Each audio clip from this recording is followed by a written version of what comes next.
The work he's done on robotics and autonomous UAVs has been very good, and I've been following it for a long time.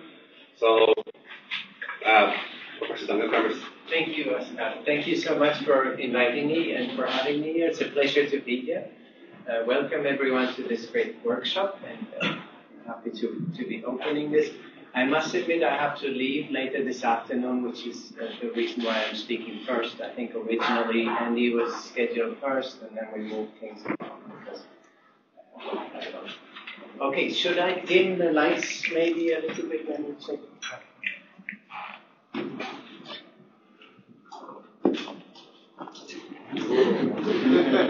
How's that? Okay, all right. Yes, I would not want you to fall asleep this early. So before I get into the topic of my talk, let me start with a quick advertisement. I'm coming from Munich, Technical University of Munich. If you have never been to Munich, your chance is later this year. We just opened registrations for ECCV 2018. We're expecting about 3,000 delegates, and I believe by now, shortly after opening, we already have about 1,000 registrations. So if you're interested, do consider registering, and maybe soon.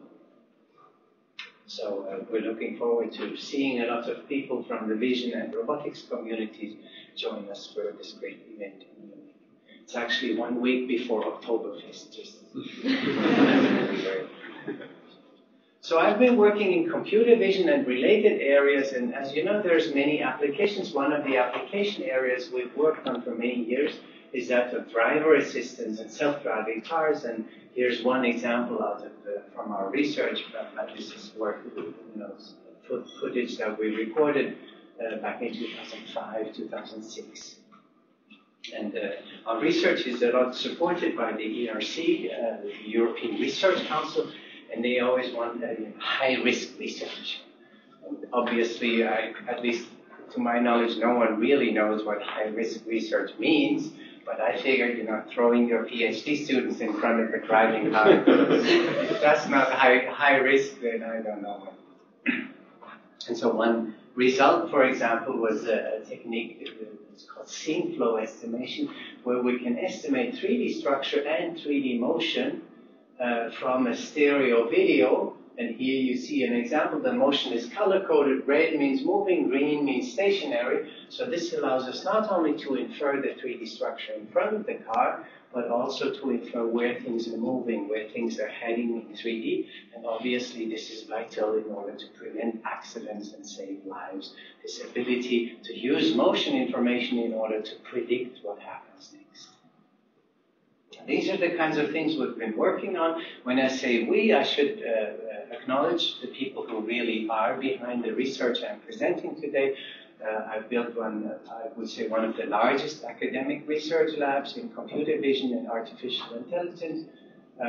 We currently have about 20 PhD students and a number of postdocs working on a diverse range of topics. It's a little bit hard to structure what we work on. I try to do this on this slide. So we work on autonomous robots, we work on shape analysis. So for example, autonomous robots in particular, Oscar mentioned it, we've been working on drones. This is one example of a drone, that a cheap commercial drone of the company Parrot, that we equipped with a technique that allows it to leverage onboard sensors, in particular the camera, to localize itself and to perform autonomous. And then there's a range of other topics. My own background is actually optimization and differential equations, but over the years I've kind of ventured into other domains. One of the domains I've started working in maybe back in 2004 is roughly when I started. The work he's done on robotics and autonomous UAVs has been very good, and I've been following it for a long time. So. Professor Daniel Cremers. Thank you, thank you so much for inviting me and for having me here. It's a pleasure to be here. Welcome everyone to this great workshop, and I'm happy to be opening this. I must admit I have to leave later this afternoon, which is the reason why I'm speaking first. I think originally Andy was scheduled first, and then we moved things along because Okay, should I dim the lights maybe a little bit? Let me check.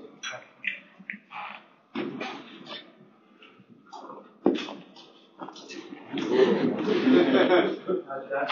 Okay, all right. Yes, I would not want you to fall asleep this early. So before I get into the topic of my talk, let me start with a quick advertisement. I'm coming from Munich, Technical University of Munich. If you have never been to Munich, your chance is later this year. We just opened registrations for ECCV 2018. We're expecting about 3,000 delegates, and I believe by now, shortly after opening, we already have about 1,000 registrations. So if you're interested, do consider registering, and maybe soon. So we're looking forward to seeing a lot of people from the vision and robotics communities join us for this great event. It's actually 1 week before Oktoberfest. Just So I've been working in computer vision and related areas, and as you know, there's many applications. One of the application areas we've worked on for many years is that of driver assistance and self-driving cars, and here's one example out of from our research. This is work, footage that we recorded back in 2005, 2006. And our research is a lot supported by the ERC, the European Research Council, and they always want high-risk research. And obviously, at least to my knowledge, no one really knows what high-risk research means, but I figured, throwing your PhD students in front of a driving car, if that's not high risk, then I don't know.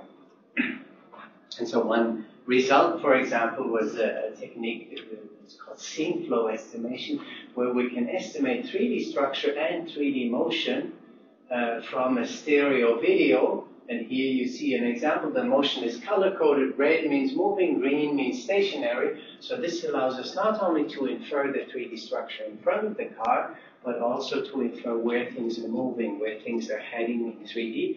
And obviously, this is vital in order to prevent accidents and save lives. This ability to use motion information in order to predict what happens next.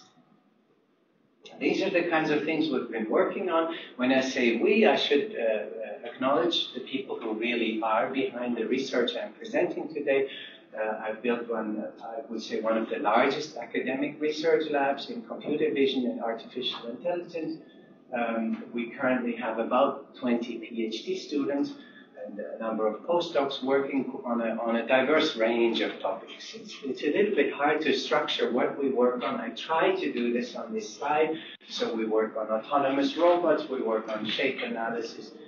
So for example, autonomous robots in particular, Oscar mentioned it, we've been working on drones. This is one example of a drone that, a cheap commercial drone of the company Parrot, that we equipped with a technique that allows it to leverage onboard sensors, in particular the camera, to localize itself and to perform autonomous. And then there's a range of other topics. My own background is actually optimization and differential equations, but over the years I've kind of ventured into other domains. One of the domains I've started working in maybe back in 2004 is roughly when I started applications, and then later I moved into this area that's now often called SLAM, where you try to estimate this aspect of 3D reconstruction and visual SLAM. I have 6 parts in my talk. The first 2 parts will be on reconstruction with known camera locations, actually the first 3 parts, and then in the second half I will talk about this joint estimation of structure and motion. 3D reconstruction is a classical problem. It's been studied a lot, and it's a problem that you're all familiar with from everyday life. You walk around the world, you see the world with your eyes, but what you see are only 2D projections of the 3D world, and the challenge in 3D reconstruction is to actually infer the 3D structure that's in these images. There are many different ways. When people say 3D reconstruction, you have to often ask, what exactly do they mean? Like in robotics, commonly people mean point clouds. Sparse reconstructions, but there is also an aspect of reconstruction which is the dense reconstruction, and that from a mathematical point of view is an example of infinite dimensional optimization, Why is that? Well, let's take a wild guess at what's in front of the camera, say a sphere, for example. And then we perturb that sphere at all its points in the normal direction, we get new 3D surfaces. And each of these surfaces could potentially be the right reconstruction. And the question is, how many degrees of freedom do we have here? Well, we can wiggle at all the points of the surface in the normal direction. And each point gives you an independent degree of freedom. And since you have infinitely many points on your sphere, there is your infinitely many degrees of freedom. So it's not very profound to see that it's, mathematically speaking, an infinite dimensional problem if you phrase it in a continuous setting. This is what we try to do. And one of the challenges is if you work in such high-dimensional spaces, you want to compute solutions that are optimal. I want to compute the best 3D reconstruction given the images. And the question is, how can I do that? And one obvious insight is you cannot try all possible 3D reconstructions. It's just because you don't have enough time to do it. There's too many. In fact, there are many ways to get 3D from images. One of the most powerful ways in everyday life is the idea of photoconsistency. And so here it is. The idea is roughly the following. Assume you knew the correspondence between points in either image. And you know the camera location. For now, I said we assume we know where the cameras are. Then you can triangulate the rays of corresponding points and you get the 3D location. This is fairly straightforward to do. The problem is you do not have the correspondence in. And estimating correspondence densely between images is one of the nastiest problems you can face in computer vision. This is the problem often called optical flow estimation. And it's nasty because, there's a combinatorial, many possibilities. Each point here could potentially go to any point there. In fact, there are points in this image on the side of the face that are not even visible in the other image, meaning some points do not even have the corresponding partner in the other image. So the correspondence problem is kind of a very ill-posed, nasty problem from an optimization point of view. Turns out you can tackle the problem from a different angle. You can go into 3D space, and for every point in 3D, every voxel, if you will, you can compute projections into pairs of images because you have the camera matrices, so you can project them. And then you can check for color consistency in these images. And you can argue this point here, the green one, is likely on the surface if, upon projection into pairs of images, I see the same color. Whereas if I take another point, say the red one out in space or inside the object, I compute the projections, I check for color consistency, and typically the colors do not match because I'm not actually looking at the same structure. And in this manner, I can compute a value of what's called a photoconsistency for every point in that 3D space, typically in some interval, let's say from 0 to 1. And then by convention, I would assign small values of rho to points to the green point that are photoconsistent, and large values of rho to points like the red one that are not photoconsistent. Once I've done that, I can then cast the reconstruction as an optimization problem, where, say, find a surface S in 3D space such that the photoconsistency integrated over the whole surface is as small as possible. Meaning all points of that surface should be photoconsistent. This is fairly straightforward, 2 lines of writing it down. The key problem is that these cost functions in the space of surfaces are not convex. And that means if you initialize, as I suggested, with a sphere and you start perturbing that sphere, you will run into local minimum. Any location where rho is small will attract the surface and the surface will get stuck there. And so this is a big problem. But it turns out there is a solution. In fact, in 2009, we were able to prove that for these types of cost functions, you can actually compute a provably optimal surface efficiently by a technique called convex relaxation. I'm not going to go too much into detail, but the key idea behind this technique is that you start from this originally non-convex problem and you reformulate it by an equivalent convex one. Equivalent in the sense that the minimizer of the convex problem can be mapped into a minimizer of the original non-convex problem, a global minimizer. And that way we can get provably optimal solutions, and we can really initialize randomly, either with a sphere or, in this case, we initialize with a box. So we take about 20 images, about 20 or 30 images from a calibrated setup. This is the setup that my former colleague Reinhard Klein in Bonn set up. So there's actually 151 calibrated cameras. We only use 30 for this application. We initialize randomly, and you see the algorithm really carves out the reconstruction from this initial surface. The reconstruction is okay. It's not super detailed. If you wanted the highest precision reconstruction, I would say take a laser scanner or something. But laser scanners, as you may know, have been popular for years in robotics, but the whole robotics community is shifting to cameras for many reasons. First of all, lasers are big, they're bulky. If you have a self-driving car, no car company that I work with really wants a laser scanner on the roof. They don't want it, not just because it's big and bulky and doesn't fit in the garage, but also because it's expensive. It costs thousands of euros. Moreover, there are things you can do with cameras that you could never do with laser scanners. For example, we can film an action such as this one of a rope jumping girl with 16 cameras synchronized, and what you see here are reconstructions that we generated with our algorithm that are sufficiently precise to recover the entire rope of the rope jumping girl, just from images. Meaning maybe we're not exactly on par with the precision of what laser scanners or more active sensing techniques give you, but we have very high precision in the reconstruction, and we can recover actions in time. Because we can synchronize 16 cameras, and then we can film. If the cameras do 100 hertz, 300 hertz, we can recover actions at that spatial and temporal resolution.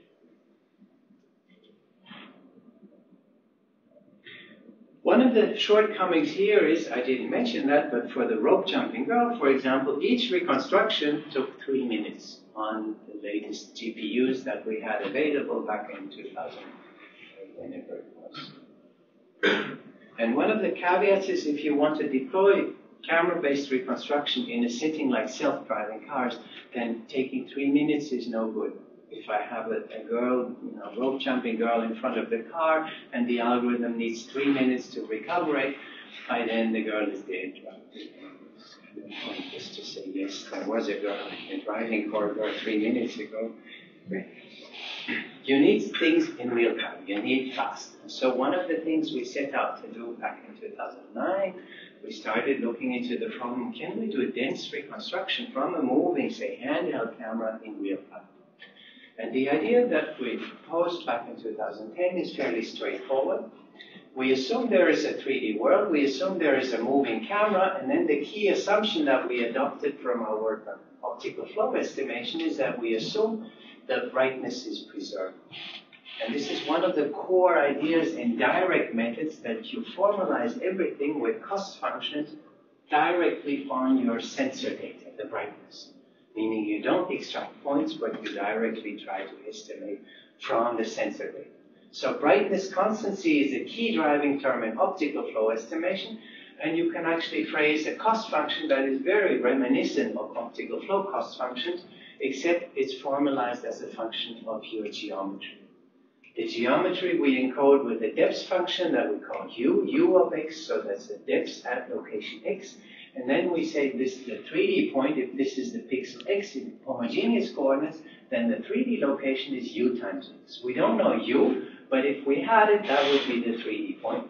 And then we assume again that we have the camera motion. We are using a technique called p-time for that. It gives you the camera motion. It's a work by Georg Klein and David Lorraine. And so we have the camera motion, and then we can compute the perspective back projection to the new image. Let's call it I, and then we sum over a set of images I. And basically, we impose the color consistency in this loss function for every pixel x. And we say find the depths such that if I project the color into 3D and back out to the other images, it should be consistent in terms of this overall pixel color consistency. So the driving term you see here is color consistency. Then we add a term because we want a dense reconstruction. Sometimes color is not informative. You sometimes have white walls or lacking textures. Then for this purpose, we add so-called regularizer. It's called the total variation. This is the gradient of u, the derivative of the function u. It basically says if you move from one pixel to the next in the image, then the depth should not change too much. This term is very similar of what in physics you have to model soap films. Soap films are minimal surfaces that you have in nature, and so you can expect what this algorithm will generate is it will try to find a reconstruction that brings color consistency across images, but at the same time has a soap film-like regularization. I'll show you that effect in examples. Here is an example. This is a flower pot film with a handheld camera. This is my student. Extends this approach in particular. It also does the camera tracking in this direct and dense fashion. We, as I said, used PTUM to estimate the camera motion, and we only reconstructed the geometry from the cost function, but in DTUM they do both. And there is work by Horst Bischof's lab, 2012. I think this is even footage from a quadrocopter dense reconstruction. And this is Davide Scaramuzza's lab at ETH Zurich, also dense reconstruction. So you see there's a number of groups that have been working on this in parallel. Now I come to the second old problem. It's often, especially in the robotics community, people know it by the name of SAM, but originally this problem was known as structure and motion, or structure from motion. This is what it's called in computer vision. I think this is very important to know because I often note that my students, when they do literature research to find out who was the first to do this and that, they often don't know that there are other equivalent terms for the same thing. This is, of course, and if you study it, you find out that this challenge of structure and motion is very old. It's been studied for more than 100 years. So it's actually much older than computers. This I find puzzling myself, how someone could work on such a problem, reconstruction from images, well before the advent of computers. This is one of many examples in this domain. An Austrian mathematician by the name of Erwin Kruppa. And what he showed in a paper in 1913 is that if you have two images of 5 corresponding points, then you can actually recover the motion of the camera between these images and the 3D location of these 5 points. This result is very famous. It's one in a line of many works that were obtained more than 100 years ago. And you can wonder, why did they work on this? Well, the truth is, at the time, they were not so interested, they did not use a computer to reconstruct it. They actually did things manually. They marked corresponding points in, say, aerial images from an airplane in order to estimate the motion of the airplane and the 3D location of these points. And this was very pioneering, and building up on this work of Kruppa, I would say in the 70s, 80s, and 90s, the computer vision community developed this, what I call classical approach to 3D reconstruction from camera. It builds up on Kruppa's assumptions. First of all, it starts with 2 images. And then Kruppa said we need points and corresponding points. So you go ahead and extract meaningful points, and you know much better than me that there's tons of descriptors you can associate with points. Corner type features, sift, serve, brief features, and you can use these descriptors in order to associate correspondences. To determine correspondences between points in these pairs of images, and once you have reliably determined the correspondence, then you have fulfilled Kruppa's assumptions. You have corresponding point pairs in 2 images, and then you can go ahead and try to estimate the 3D structure and the camera motion. And this is typically done. There is a variety of techniques. For example, very closely following Kruppa's footsteps, there is an algorithm called the 5-point algorithm. And typically you would at some point revert to bundle adjustment to jointly estimate the 3D structure and camera motion. This is a pipeline that's been developed and refined for decades by a huge number of researchers in computer vision. Nevertheless, I think it's always useful to question what people do. And when I look at Kruppa's work and I think about it, I realize, sure, Krupa was a big pioneer, no doubt. But I would say he was as pioneering as he was misleading. Why? When I buy a camera today, color, gray value camera, whatever, you switch on the camera. First thing to note is you don't have 2 images. You get 30 images a second. Why do you select just 2 images? This is somewhat random assumption. Secondly, Krupa said he assumes that he has 5 corresponding point pairs. The problem is you don't see points, you see colors. The cameras I get, they don't have points, they have colors. And it's not clear, why do you select these points, why not other points? There is infinitely many points in an image almost. Why this sparse subset of points? Why do we throw out all the sensor information that we have and just retain a very sparse set of points? That is invariably suboptimal. Plus, once you have points, how do you get correspondence? I mentioned that before. Correspondence is a nasty problem. And you know how this works. I didn't go into detail, but there is lots of heuristic strategies, ransack, sampling, etc., to try to find the right correspondences. And still, you're invariably going to make mistakes at that step of abstraction. In the point extraction, in the correspondence finding, all of this will create errors, and they will propagate into your reconstruction. Meaning the reconstruction will invariably be less robust and less precise, because you're not using all the information and you're making assumptions that may not be valid. And so one may ask, isn't there a way to skip that abstraction step and go straight from your sensor data to a reconstruction of the world and the camera motion? This is the challenge that we're facing, and this is what gives rise to what I would call, what is nowadays often called direct methods, because it goes directly from sensor data to 3D structure. What do we expect to gain by doing that? We expect more precision and more robustness. I must admit, when we started working on direct methods, I don't know, almost 10 years ago now,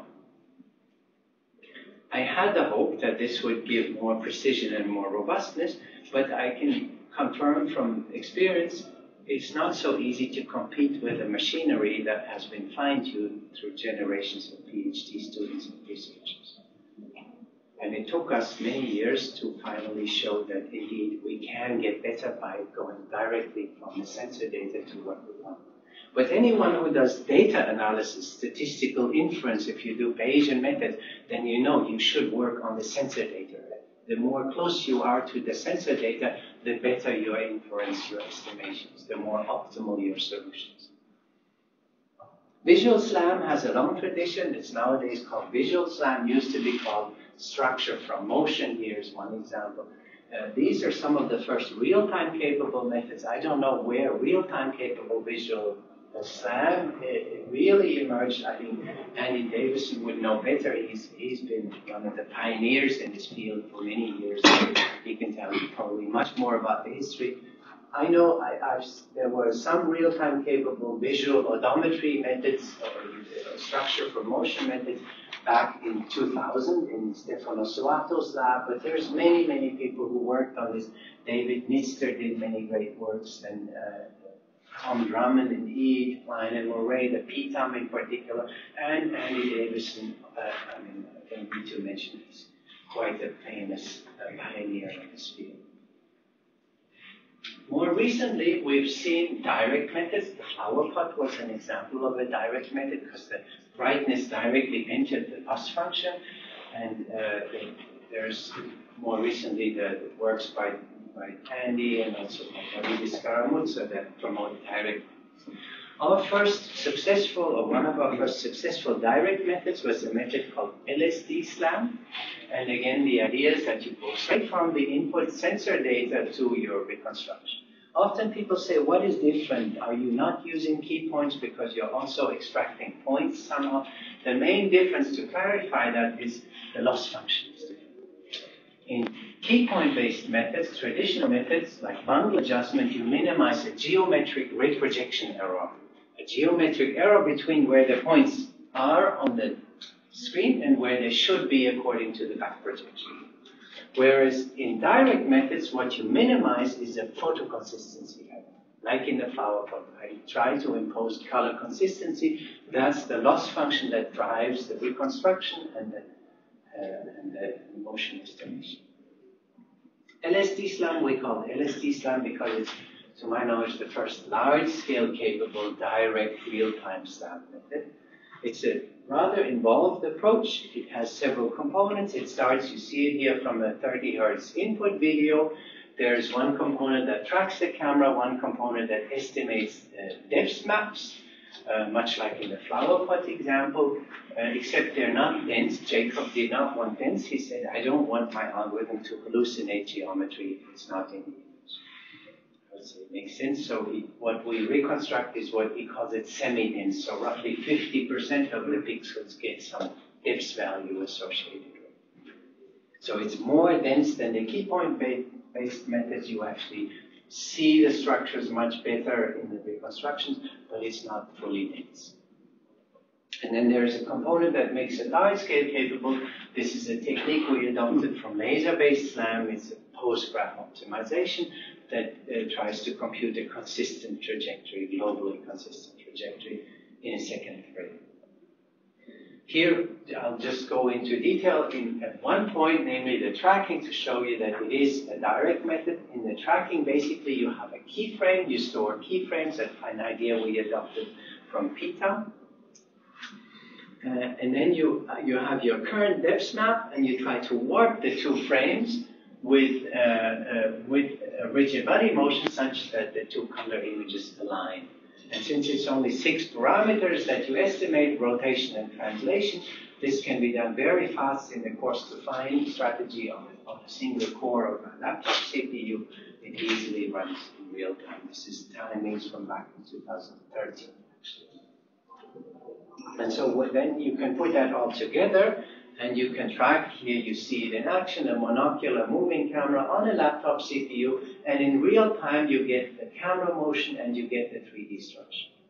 And here's some more examples that show you what we mean by large scale. Here you see the input images on the top left flashing through. These are the types of reconstructions that you can generate in real time from a handheld moving camera on just one laptop CPU. So it's fairly detailed. You can really recognize that the cars, the tables, the chairs, etc. In the interest of time, I'll move on. LSD SLAM was the first major breakthrough in the direct methods, or at least in the large-scale direct SLAM methods. One of the challenges, though, is in SLAM you want to, as I mentioned, jointly estimate camera motion and 3D structure. If you look at the LSD SLAM pipeline, you see it's not jointly, strictly speaking. We have one component in the algorithm that tracks the camera, another component that estimates the depths. And it's really a chicken and egg problem, so alternatingly estimating the two seems suboptimal. You really want to do it jointly. In bundle adjustment, for example, people would revert to Gauss-Newton type optimization or Levenberg-Marquardt optimization to estimate things jointly. So we said, let's try to do that also in the direct methods. So like a direct bundle adjustment. The problem is bundle adjustment is not real-time capable if you do it on large scenes. You cannot estimate the entire scene and all the cameras jointly in real time. So we did a windowed bundle adjustment, meaning we took some 10 consecutive frames or so and try to jointly estimate camera motion and 3D structure. When you do this with a Gauss-Newton approach, the key challenge is you have to invert the Hessian matrix. And in our case, this Hessian matrix, if we do a windowed bundle adjustment, we typically have some 5,000 pose parameters and typically 100 million inverse depth values to estimate. And so the matrix we get is very, very big and very hard to invert. In particular, it is sparse, yes, so most of the entries are 0, but it is not very structured. So there's a lot of off-diagonal elements in this in the structure block. And this is the biggest block, the dominant one. The question is there a way to get this more diagonal? And this led to what we call direct sparse odometry. By selecting a sparse set of points, we can somehow assure that the off-diagonal elements are not present, that there is no correlation between the different depth values. And once the different depth values, if the points are sufficiently far apart, once they are independent, then you can assume that there is a more diagonal structure here. And then you can apply the so-called Schur complement trick that allows to invert this matrix fairly fast. And this enables us to jointly estimate camera motion and 3D structure for a certain time window, typically some 10 frames or so. Depends on what compute powers you have. And this led to the technique called direct sparse odometry. It's one of the contributions. There's more, but this is maybe the most important one. Here you see the system in action. Top left is the input video. This is a subway station. You see there are moving people. There's a person walking through the scene. There's more people in the subway later on that walk through the scene. Nevertheless, you see here, we can track the camera at very high degree of precision and robustness, even through very drastic changes of lighting. Here, once we come out the subway, for example, we have very drastic aperture changes, very little texture sometimes, just gray streets, etc. Nevertheless, the algorithm very reliably tracks it. Now, if you estimate camera motion frame by frame, of course you make errors. And these errors accumulate over thousands of frames, right? And so that will create what's called a drift. And you see that drift here. And the bicycle that you see up here is reconstructed twice. Once here, once the same bicycle. So that shows you there was a drift that accumulated, but how big is that drift? It's about 2 or 3 meters on a distance of hundreds of meters. Meaning the precision that we see here, if you will, you could say it's below 1%. It's a little bit questionable. We discussed it with Andy whether that's really a meaningful performance measure because you can expect with increased trajectories that the drift will not grow linearly. So one of the biggest problems in computer vision is to do performance measurements in the real world, in the wild. Of course, something we did, and we often do, is we set up a mocap system in a room like this one, and then we can track the camera. We have ground truth. We did this for Kinect cameras, and we can generate data sets with ground truth that people tend to use and to evaluate their methods. But this doesn't enable us to really evaluate in the subway station, out in the street, driving around the block. And we cannot deploy a mocap system in the whole subway station. That's not practical. It's not feasible. At the same time, then you can say, okay, we'll simulate data. A lot of people revert to simulations for evaluation. And that works to some extent, but the question is, if it works in the simulation, does it also work in the real world? If you have a self-driving car trained on Carla simulator, and it works perfectly in the simulation, can you put it on the street? No. Because the real world is never like in the simulation. Even if the images look photorealistic, it doesn't mean that it's the same environment. There are assumptions that go into the simulation that do not hold in the real world. So what can we do? Here's what we did. We recorded lots and lots of videos with, you can see different lenses, some more fisheye, some more perspective lenses, indoor, outdoor, some faster motion, some more texture, some less texture, etc. Very diverse sequences, long sequences, hundreds of minutes of video. These sequences all have one thing in common. They all loop back to where they started from. And then, assuming we switch off the loop closure, we can evaluate the drift for each sequence. It gives us essentially a number that tells us what is the overall drift, meaning we don't know where the camera was halfway through, but we know where it should be at the very end. And then the idea is if you have enough sequences, this gives you a statistically reliable estimate of performance. And then we compare to what we consider the state-of-the-art in SLAM, in real-time SLAM, a technique, a key point-based techniques from Zaragoza called Orb SLAM, very popular technique. And here you see the performance numbers. What you see are errors in translation, so alignment error in rotation and in scale drift. And here's the number of runs where we observed that error. And so you can read, and then the dashed line is the real-time setting, and solid is if you don't care about real-time and you have a bit more time, then you get slightly better performance. And you can read these plots in many ways. For example, you can say, what is the error on the best 300 sequences? For orb slime, it's 6. For DSO, it's 1. Or you can say you want a maximum error of 2. How many out of the 500 sequences can you track with that error? Orb slam can track 100. We can track 400. Which indicates that, however you want to read it, the performance increase in precision and in robustness is almost an order of magnitude. So when I set out saying we expect more precision and more robustness, here's the proof. It gives you drastic boost in precision and robustness. And if you compare that, we don't work that much on object recognition, but if you look at, all these object recognition challenges, people are, they publish tons of papers if they get 0.5% improvement over the state of the art. This is not 0.5% improvement.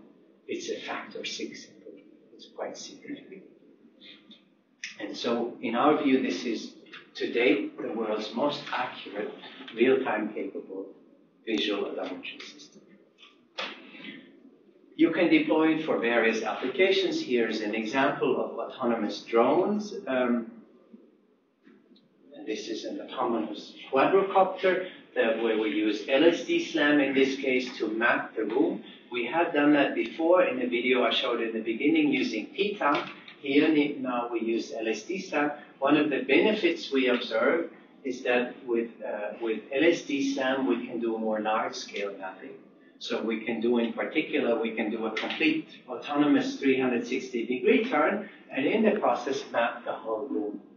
Typically we find with PTAM, if you rotate around the room once, it loses track. Or if you want several buildings or several rooms, it wouldn't scale to that size. But with LSD SLAM, it's a large-scale capable SLAM system. You get the room reconstruction, and then you can move on, and you can do not just autonomous flight and reconstructing the room as you see here, but you can also then move on and do occupancy grids to estimate free space, start to do autonomous exploration. Here's an example. We estimate free space. We can estimate, we can maximize free space. So these are discovery motion patterns, typically lateral motions, that give us, additional structure, additional information to improve the occupancy grids, the estimates of free space. And then we can compute traversable space, we can compute shortest paths, and we can actually autonomously explore an environment. Here, for example, you see the quadrocopter then autonomously flies to the door. It decides that there's something interesting and can fly out through the doorway using exclusively onboard sensors, in particular the camera. And we've moved on. One of the things we observed is sometimes you have trajectories, but you need to update trajectories efficiently in real time. This is a paper from last Kairos, where we show that you can use B-splines to model the trajectories, and in that way you can very quickly update trajectories. If new obstacles come into your range, into your sight, you can quickly update the trajectory and correct form. Here's an extension of LSD SLAM for 2 cameras, the advantage being that you get the scale of the world. From one moving camera, you cannot get the scale. And with 2 cameras, you have a baseline, so you can get the scale. And you can see we can then start reconstructing the world in front of the car at very high degree of precision here. You see one more example why we call it large-scale direct SLAM, because you can really drive around the block, and you see the drift is very small, so once you drive around the block, things actually do line up, and you get consistent reconstructions. That led us to a point where we thought these technologies should be valuable for something. For example, for self-driving cars. Many companies nowadays are interested in developing self-driving cars, but there's no real consensus of what are the core components of future self-driving cars. I believe using camera sensor data to recover the motion of your car and the structure of the world is a very important component for self-driving. Because as we showed with drones, you can do obstacle avoidance, path planning, all of that based on the SLAM output on the camera. And so we set out and created a startup company. It's called Artisens, for Artificial Intelligence Sensing. It's a VC-backed startup. We raised several million euro investment earlier this year. We have offices in Palo Alto, in Munich, in Tokyo. The main hub is in Munich, and I'm the chief scientific officer in the startup. And we're actually looking for talents these days. So we are recruiting. We're looking for people who are interested in joining our startup. The idea is to develop camera techniques, SLAM, scene understanding techniques for self-driving cars. Here's some of the techniques that we've developed in the last year. This is an extension of DSO to stereo DSO that appeared at ICCB last year. And here you see once more, even without loop closure here, the drift is practically zero. And so you can use this to create very large-scale 3D maps in real time on the fly from just one driving car. And the idea is to deploy this in many cars and leverage the data from all these cars to create real-time 3D maps of cities, towns, etc. There's many more videos if you're interested on YouTube. We have tons of videos. Maybe to move on, I mentioned with one camera you cannot get the scale of the world. That is in principle true, but I'll show you two examples how we can leverage just one camera to get scaled reconstruction. The first is well known. You can use an inertial sensor that gives you metric measurements and combine the two. This is a visual inertial version of DSO that Lucas from Stumberg developed, and it's quite accurate. Here's the ground truth and the estimated trajectory evaluated in a motion capture environment. And so we find that with the inertial sensor, we are more robust to fast motion and also to motion blur, and in particular fast rotations. You see, it takes some time in the beginning to estimate the scale, but once you have sufficiently informative motion and accelerations, then the scale estimates kick in and you get a reliable trajectory. So you get much more precision with the inertial sensor added and much more robustness. Another way to get scale, and this came as a bit of a surprise to me, you can actually use deep learning for that. As you know, many people are interested in deep learning, and SLAM is one of the domains that is a little bit hard for deep learning to access because the classical techniques work very well, and purely learning techniques to date are very hard to get working. I know Andy has made some groundbreaking advances in this. Here's one example of what we did. You can train deep networks to just given one single image predict the depths, the disparity. There's a number of works in this, and this is a work from last year, Kuznetsov and co-workers, CVPR. We started from that work, we improved on it. The network is a revised network. You see, we get a much more precise depth estimation just from one single image using training data. And then you can combine that into a network to do visual SLAM. So the idea is you start from just one camera, not two cameras, just one, but still predict the disparity that this camera should see and the disparity that the right camera would see if it was there. And then you can combine these predictions as initializations and also into the loss function of the SLAM technique and create a monocular SLAM system that, as you will see in a second, is on par with the best stereo SLAM systems. So essentially, loosely speaking, you use the deep network to hallucinate the second camera. Question is, why should that work? Well, because the world we drive through is familiar. It's much like when you drive through the world, you can close one eye, you still see the world in 3D. Why? Because you know the world. You know what the size of objects are. And so what we observe, I'll show you there. This is aerial DSO. You have the baseline, so you get the scale. This is the mono version that has with the neural network. that predicts what the second camera will provide. And you see the performance is on par, at least visually. Here, again, another example. Here, this structure is shrunk compared to the ground truth. Here, we don't see it. Not in the stereo version and not in the deep learning enhanced mono version. So we call it deep virtual stereo odometry. It's a bit misleading because it really only uses one camera. That's why virtual. So the question is, how accurate is it? So here's an evaluation on the KITTI data set. And we found these are all, state-of-the-art stereo methods: stereo LSD slam, stereo Arch slam, stereo DSO. The black numbers show you which methods perform best on these data sets, different sequences. This is the mono version with deep learning. And you see, it is quite on par in terms of performance with stereo DSO. So although we only use one single camera, we can get very competitive performance with methods, state-of-the-art methods that use two cameras. So I should say this came as a big surprise to me. I should say I'm not sure how much this generalizes, because I think the algorithm was trained on these sequences and not on these sequences. So these sequences it hasn't seen, but they're still from the same data set, the KITTI data set. Once we evaluate on other data sets like the cityscapes, we see it still works fairly well, but not as good as the stereo version. So there is some adaptation of the deep learning to the specific data set, to the settings, maybe to the baseline of the camera, maybe to the types of streets or structures that are seen in the videos. So I guess if you were to take this to Mumbai, not sure how well this would.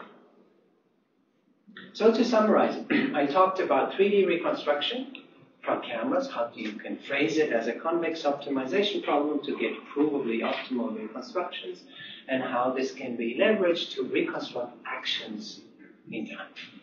Something where I would say you see a clear benefit of camera-based techniques over, say, laser-based techniques that can just not capture dense information in real time.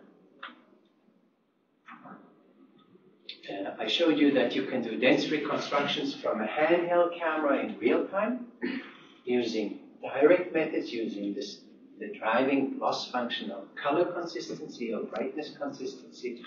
I then extended this to SLAM, the joint estimation of 3D structure and camera motion. The first approach I showed you is LSD SLAM. The more recent approach that appeared this year actually is direct sparse odometry. And then I showed you various extensions of direct sparse odometry that we've been developing in the startup Artisans, one of them being stereo DSO. And so if you're interested maybe in joining Artisans, if you're interested in coming to Munich, maybe also as a postdoc at TUM or something, please reach out to us. We're always looking for talents. Thank you very much.